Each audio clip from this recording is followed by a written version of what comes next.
In this video, I'm going to show you some tips and tricks for the Google Pixel 6 and the 6 Pro. Let's go ahead and get started. The first and best trick of the Pixel 6 Pro has to be the new Magic Eraser. Let's say you just took a perfect photo, but unfortunately there's something that you kind of wish wasn't there. And then let's say you can't go back and take that photo again. Well, now all you do is open up the photo, go to your tools, and choose Magic Eraser. Circle whatever you want to get rid of. And if for some reason part of it's still there, circle it again, and then save. Finally, it's like having a pro photography tool. Sort of reminds me of something you would see on Photoshop. Luckily, you don't have to be an expert to use this one. Oh, and then another thing that you're probably going to want to do is go into your keyboard settings, choose preferences, and then turn on number row. This is going to make it much easier to use numbers. One thing that's a nice upgrade is how they adjusted the screen brightness toggle so that it's larger, easier to use. But if you don't want your screen to go dim all the time, just go to settings, display, and then turn off adaptive brightness. Keep in mind though, this is probably going to make your battery life a little worse, but I actually prefer it this way. It's just easier to control manually.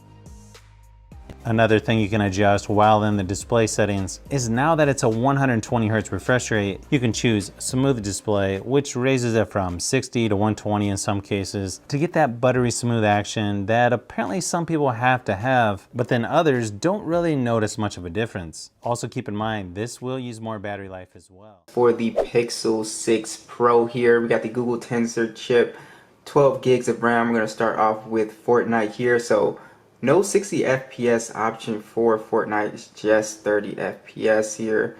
Go ahead and put everything to epic, show FPS. And it's holding 30 FPS like nothing.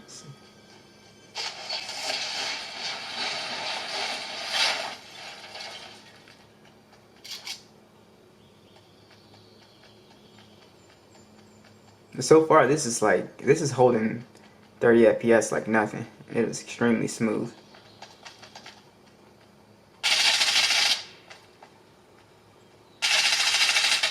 Alright, so let's check PubG here.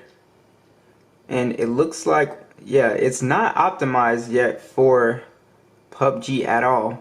So we should have, you know, extreme FPS on balance. So I feel like once the chip does get updated, we should see a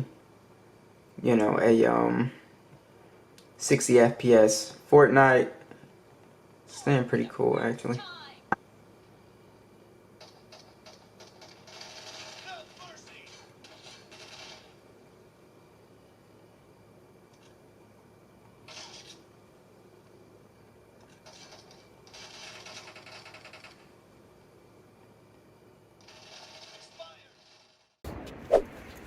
Yo, what is good people? Ben from Lover of Tech, and we are back with another ultimate camera comparison, and this time it's between the Pixel 6 versus the iPhone 13 mini, and we're going to run through everything when it comes to pictures, videos, selfie, and all the main cameras at the back, and summarize it all together for daylight and low light. And we'll start with the front facing camera. We've got 4K UHD 30 frames a second on the iPhone 13 mini and 1080p 30, which is limited on the Pixel 6.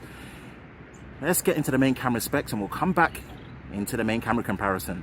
Starting off with the selfie camera, we've got 1080p 30 versus 4K UHD 30 on the iPhone 13 mini. Testing out the stabilization, image quality. Quick run.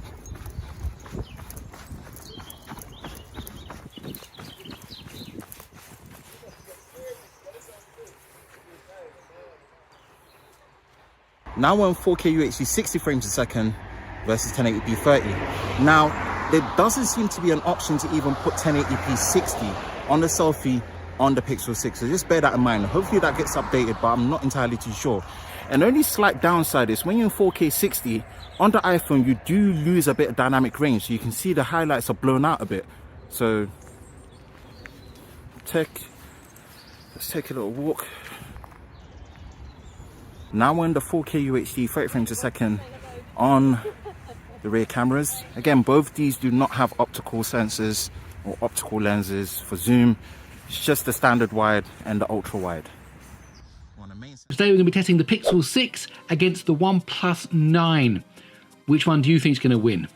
Well, let's find out. So we have the Pixel 6 with the Google Tensor on the left-hand side.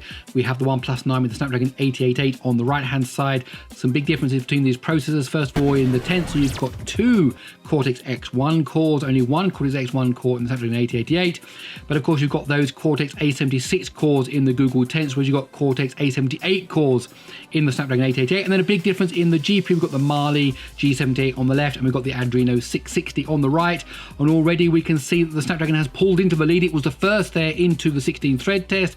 Both of these, of course, are octa-core processors. Shouldn't be a problem for either of them. But yes, it was the Snapdragon first out of that test and the first into the blur test, which of course the beginning of the mixed CPU-GPU part of speed test G. In the moment, we're going to see the frame rate for the smoke particle test on the right-hand side. What's that going to be? Interesting to see as that comes up now. It is 29 frames a second. What will the Google Tensor be able to do for its 2D graphics test on the left-hand side? 28 frames a second, so not much of a big difference. So that's quite encouraging for the Google Tensor. However, the OnePlus 9 is still in the lead, beating the Google Pixel 6 as it's now making its way through that first of the 3D tests, now into the Unreal test, making its way down that pathway, handling that very smoothly. I think it's going to finish first without any doubt. Here we go, 1 minute 15.8. On the left hand side, the Google Tensor in the Pixel 6 is now into the Unreal test. This is the Mali G78, 20 cores. Of course, we don't know the clock frequency of those 20 cores as it's moving its way through this forest scene. Very, very detailed, very complex. What is going on, guys? Welcome to Greggles TV. In this video, we're going to go through the 20 things that you need to do to get your Pixel 6 and 6 Pro up and running to its optimal best. So with that said, let's jump into this video. First thing we're going to do is go into the camera. Why? Because the camera is one of the most important things about this phone. It's the most impressive things about this phone, and why not? So let's open up your camera real quick. And what you want to do is a couple things in here that we're going to do. The first thing we're going to do is we're going to go over to video. Once we're in video here, you're going to click this downward pointing arrow top here on the left.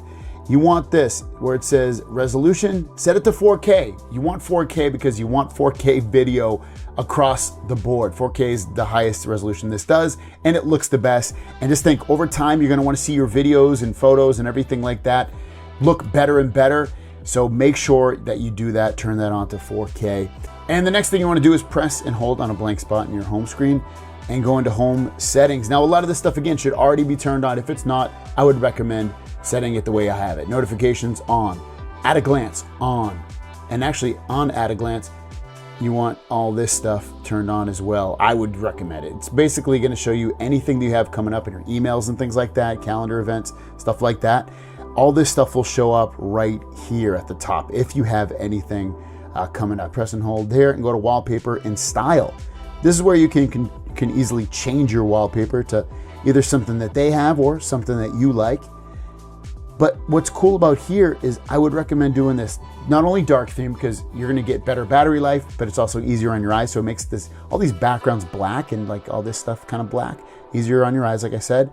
But also turned on themed icons. When you turn that on, whatever your wallpaper is, it will style your stuff against your wallpaper. So it matches and you don't even have to really think about stuff. It also styles these things too, your quick toggles, and it looks really cool. So